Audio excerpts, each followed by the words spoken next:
बिस्मिल्लाहिर्रहमानिर्रहीम। अस्सलाम वालेकुम। जब तौबा टूटे फिर कर लेनी चाहिए, जब टूटे फिर कर लेनी चाहिए।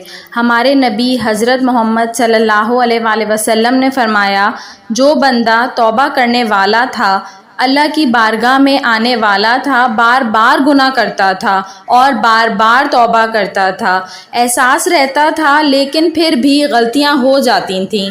क़यामत के दिन अल्लाह पाक उस पर अपने फ़ज़ल की चादर डालेगा और अल्लाह पाक उससे पूछेंगे, ये गुनाह किया था। और नबी पाक सल्लल्लाहु अलैहि वसल्लम फरमाते हैं, अभी उसने बड़े भी गुनाह किए थे लेकिन रब छोटे छोटे गुनाह पूछ रहा है, ये गलती की थी, ये गुनाह किया था।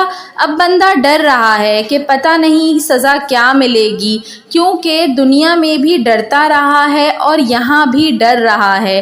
अल्लाह पूछ रहा है, ये गुनाह किया था, ये गुनाह किया था, और मान रहा है, अल्लाह मुझसे गलती हुई थी, अल्लाह मैं भूल गया था।